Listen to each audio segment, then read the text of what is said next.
అమ్మ మరి ప్రతిరోజు ఆ రోజు యొక్క విశిష్టత గురించి చాలా చక్కగా చాలా వివరంగా తెలియజేస్తారు. మరి నేటి విశిష్టత ఏంటి? నేటి వైశిష్యంలో భాగంగా ఇవాళ మనం ఒక చక్కటి మోటివేషన్ స్టోరీ తెలుసుకుందాం. మనం అనుకుంటూ ఉంటాం భగవంతుడి యొక్క ఇన్వాల్వ్మెంట్ లేకుండా అసలు ప్రపంచంలో ఏది మనం దాదాపుగా ముందుకు వెళ్ళలేం కనుక భగవంతుడి యొక్క ప్రణాళిక అనేది వ్యక్తుల మీద ఎలా ఉంటుంది, దాన్ని మనం ఎలా అర్థం చేసుకోవాలి, దాని ప్రకారం మనం ఎలా ముందుకు నడవాలి అన్న దానికి సంబంధించి ఒక చిన్న కథని మనం ఇవాళ తెలుసుకుందాం. దీంట్లో ఏంటంటే ఒకానొక ప్రదేశంలో ఒక దేవాలయం ఉంటుంది. ఆ చిన్న ఊరు, ఆ ఊళ్ళో ఒక దేవాలయం. ఆ దేవాలయంలో ఒక వ్యక్తి నిరంతరం పనిచేస్తూ ఉంటాడు. అంటే అతను చాలా పేదవాడు. రోజు పనిచేసి అంటే దేవాలయాన్ని శుభ్రపరచడం కావచ్చు, దేవాలయాన్ని చక్కగా అంటే బయట భాగాన్ని అందంగా అలంకరించడం మొదలైనవన్నీ చేస్తూ అతను ఎప్పుడు కూడా చేస్తున్న కార్యక్రమాలకి అక్కడ ఉండే పూజారి గారు ఏం చేస్తారంటే అతనికి ఏ రోజుకి ఆ రోజు కొంత ధనాన్ని ఇవ్వడం లాంటిది జరుగుతుంది. దాంతో అతని యొక్క జీవనం గడుస్తూ ఉంటుంది.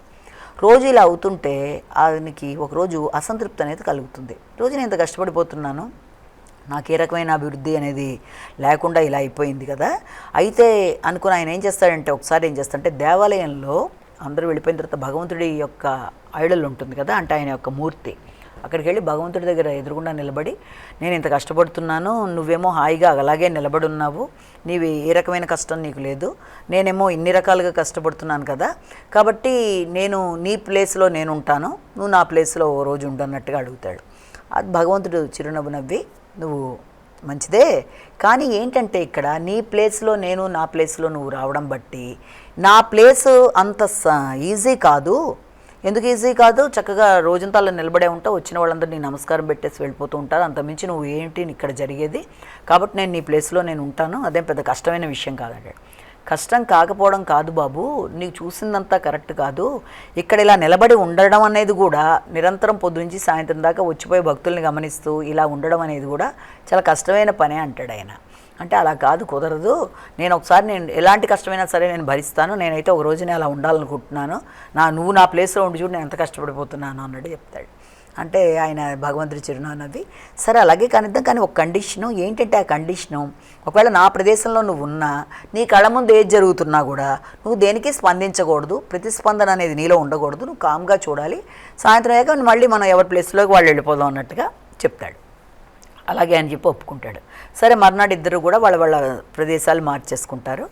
సరే భగవంతుడు ఈయన ప్లేస్లోకి వెళ్ళాడు కదా, ఈయన వర్క్ చేసుకొని భగవంతుడు అక్కడి నుంచి వెళ్ళిపోయిన తర్వాత ఇతను అదే ప్రదేశంలో భగవంతుడి స్థానంలో నిలబడి అంటే ఆ స్టాచ్యూలాగా ఇతను కూడా ఉండిపోతే ఏముందంటే ఫస్ట్ అక్కడికి ఉదయమే ఒక వ్యక్తి వస్తాడు, ఒక వ్యాపారి వచ్చి భగవంతుడి నమస్కారం పెట్టుకొని భగవంతుడా నీ దయ వల్ల నేను నా వ్యాపారం అభివృద్ధి చెందింది, అన్ని విధాలుగా బాగుంది, ఇంకా కొత్తగా కూడా నేను వ్యాపారం పెడదాం అనుకుంటున్నాను, వేరే ప్రదేశంలో నేను కొత్త స్టార్ట్ చేయబోతున్నాను, నీ ఆశీస్సులు కావాలి అని చెప్పి వచ్చి నమస్కారం పెట్టుకొని అతను వెళ్తుంటే అతని పర్సు కింద పడిపోతుంది. అతని పర్సులో చాలా ధనం ఉంటుంది, అతను గమనించుకోడు. అతను వెళ్ళిపోతుంటే ఈ స్టాచ్యూలో ఉండిపోయాడు కదా ఈ వ్యక్తి, వీడు రెస్పాండ్ అయ్యి చెప్దాం అనుకుంటాడు అనమాట, అయ్యా మీ యొక్క ధనం పడిపోయిందని చెప్దాం. ఈ లోపల భగవంతుడు ఏం చెప్పాడు, నువ్వు ఏం జరిగినా మాట్లాడద్దు అన్నాడు కదా. సరే అని చెప్పి అలా నుంచి ఉండిపోతాడు, ఏం మాట్లాడ్డు.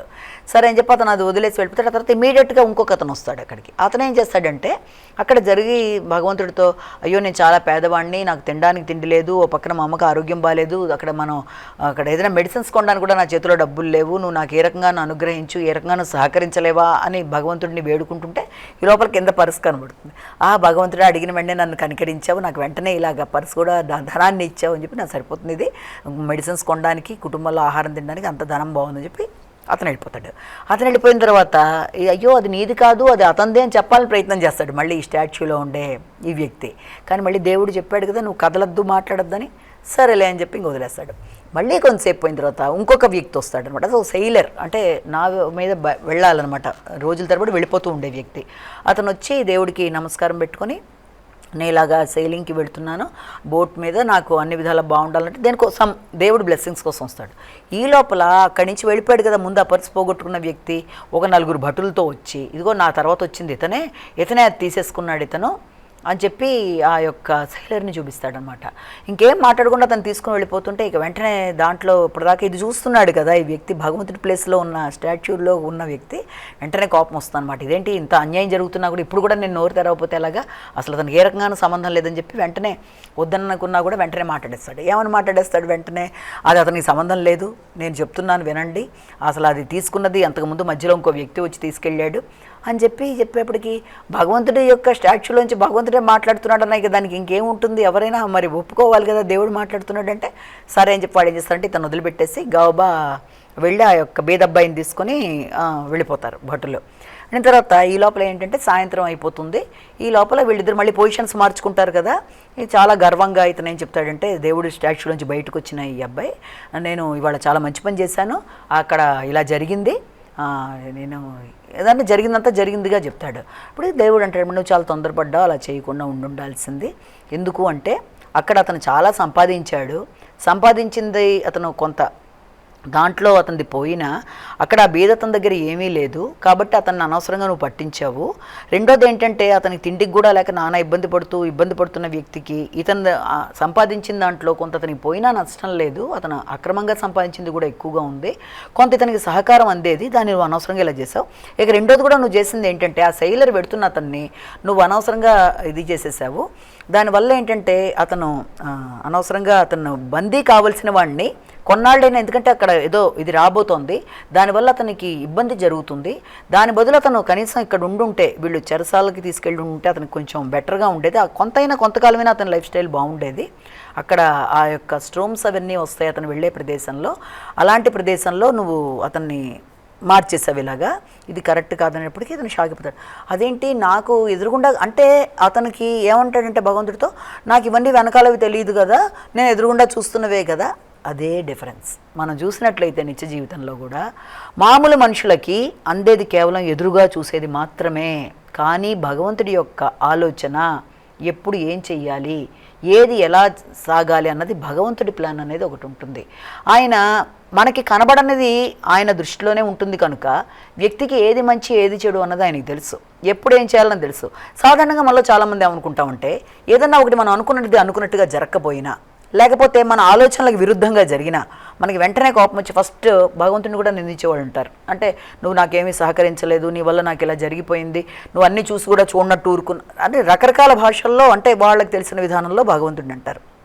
కానీ భగవంతుడు అన్నీ చూస్తూ కూడా ఆయన కొన్నిటికి ప్రతిస్పందించటం లేదు అంటే ఆయన ప్లాన్ డిఫరెంట్గా ఉంది. దానికి ఏదో ఆలోచన లేకుండా ఆయన ఆపట్ల, అంటే మనకి ఆలోచనకి అందనిదేదో భగవంతుడి ప్రణాళిక అనేది దాని మీద ఉంది, ఏదో కారణం లేకుండా ఆ పని అక్కడ ఆగట్లేదు.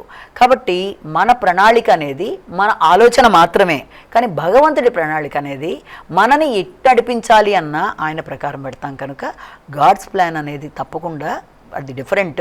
మన ఆలోచనలలో, మన కోపంలో, మన ఆవేశంలో, మన ఎదుగుదలలో మనము మళ్ళీ ఆయన్ని తీసుకొచ్చి జోడించి ఇది ఇలా జరిగింది నువ్వు చేయలేదు అని ఇమీడియట్గా రెస్పాండ్ అయిపోయి ఇబ్బంది పడ్డం అనే దానికన్నా కూడా ఇది ఎందుకు ఆగుతోంది, ఎందుకు మనం ఇంతకంటే ఏదైనా ఆయన ప్లాన్లో బెటర్ ఉందా మన మీద, లేకపోతే ఏదైనా సమయం వచ్చినప్పుడే ఆయన ప్రతిస్పందిస్తాడా అనే పేషెన్స్ని వ్యక్తులు డెవలప్ చేసుకోవాల్సిన పరిస్థితి ఉన్నదానికి ఈ చిన్న మోటివేషన్ స్టోరీ ఉదాహరణ.